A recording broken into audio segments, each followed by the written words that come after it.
Good morning, student friends. After a long time now, we are going to discuss vapor power cycle. So the vapor power cycle is completely based on first law of thermodynamics, that is law of conservation of energy. All of you know that.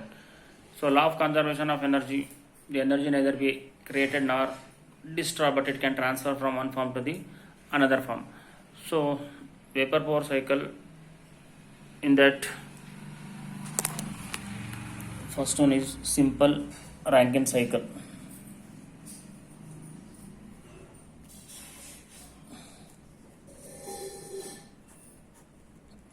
So Rankine is the name of the scientist.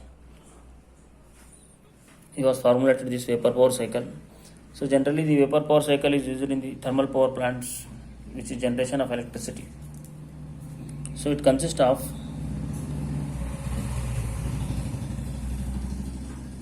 first one, boiler or steam generator, we can say. The second one, steam turbine. Third one, condenser. Fourth one, field pump.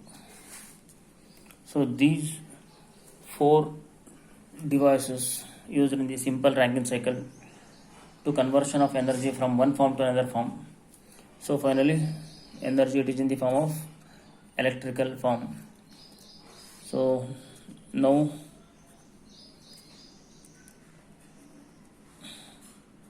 we discuss block diagram of above cycle.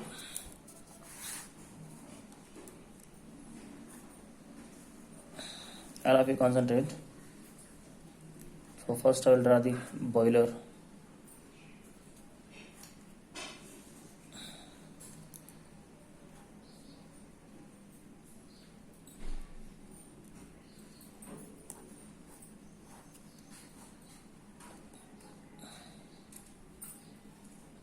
Then steam turbine.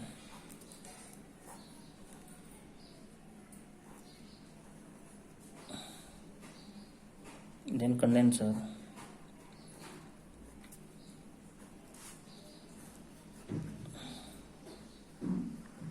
So last one is pump. Concentrate all of you. Boiler, steam turbine, condenser and pump, and also show the arrow marks. Arrow mark which indicates the flow of working substance, and also put the states or points for each device. So I'll mark state or process 1 and 2 for pump, 2 to 3 boiler, 3 to 4 for steam turbine, and 4 to 1 is condenser. So all of you concentrate this block diagram. Very simple block diagram consists of, I will repeat once again, boiler, steam turbine, condenser, and this is the pump. So now we are going to discuss the working principle of simple Rankine cycle, how to generation of energy, it is in the form of electrical energy, how the energy conversion takes place from one form to the another form. So it consists of four processes. First is 1 and 2, so that is pumping process. Second, 2 and 3, heat addition process. Here we have to add external source of energy. Next, 3 to 4 steam turbines. 4 to 1 is condensation process. First, 1 and 2.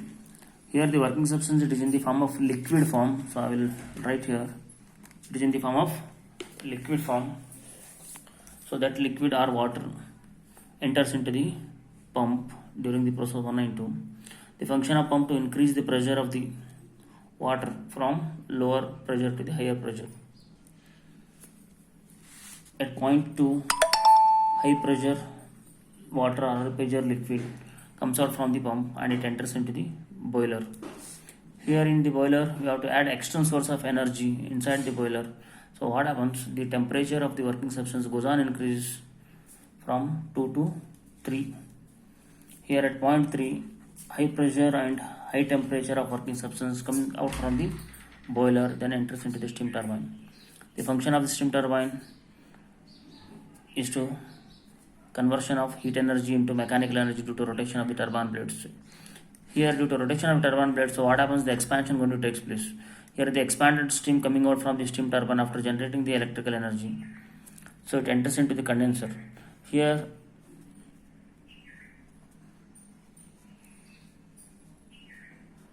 cold water in and out. Supply the cold water in and out. Inside the condenser, the expanded steam, which is passed into the condenser, and the temperature it will be decreases inside the condenser. Here the steam is converted into liquid form. It means the phase going to takes place inside the condenser at 4 and 1 process. So when the working substance coming out from the condenser, it is in the form of liquid, again it enters into the pump. So this is simple block diagram of simple Rankine cycle. So simultaneously, so I will draw the PV and TS and HS diagrams. So now we are focused on TS diagram. All of you concentrate, this is very important. TS and HS diagrams. So I'll draw here only.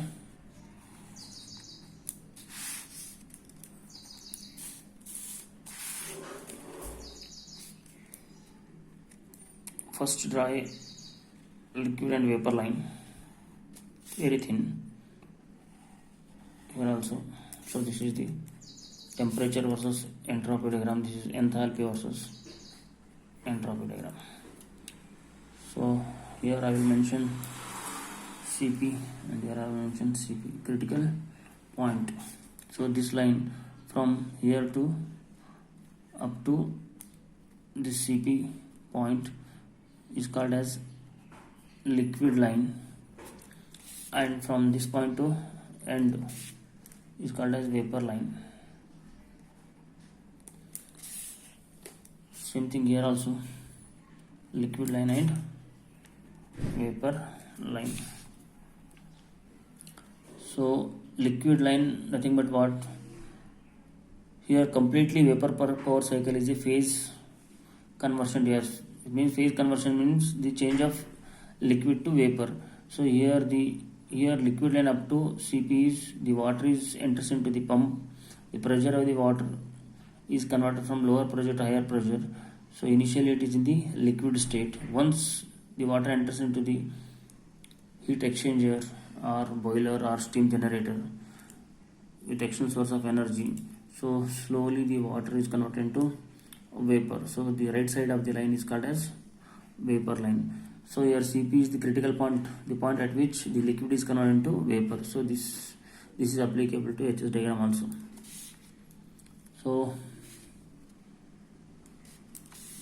So this is the brief explanation. I will draw once again here.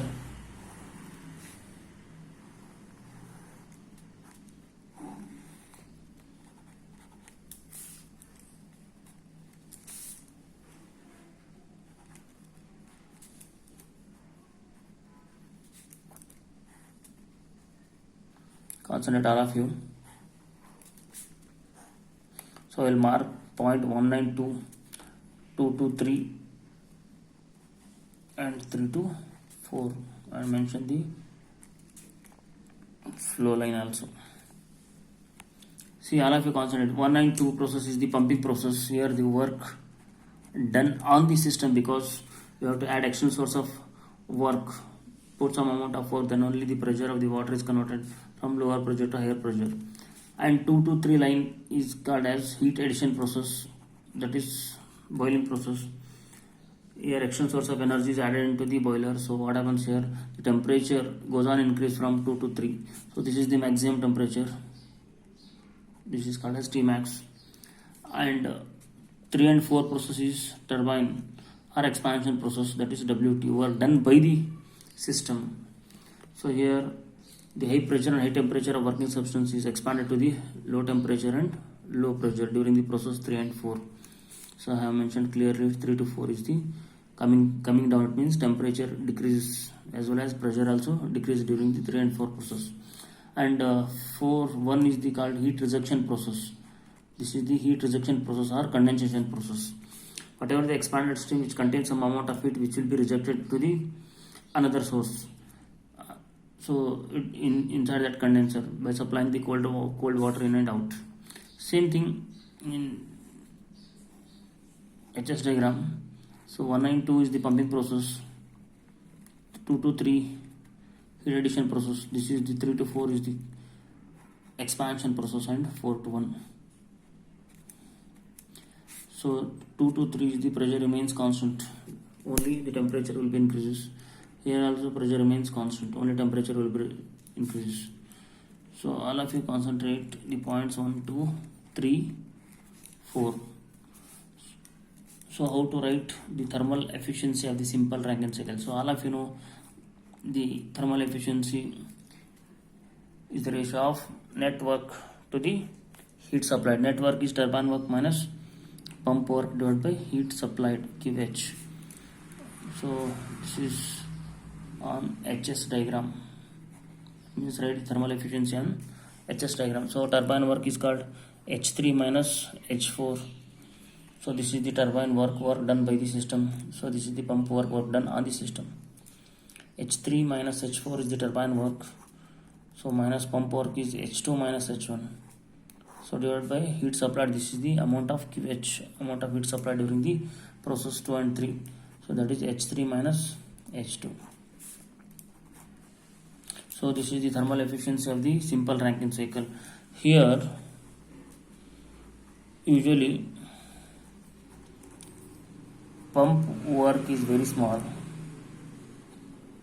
in practical application point of view. So we ignore pump work or neglect the pump work. So what happens, the thermal efficiency becomes H3 minus H4 divided by H3 minus H2. So this is the simple Rankine cycle. So all the enthalpy values, whether H1, H2, H3, H4, we have to collect from the Molear chart. So this is the simple way to find the thermal efficiency of the Rankine cycle. Thank you.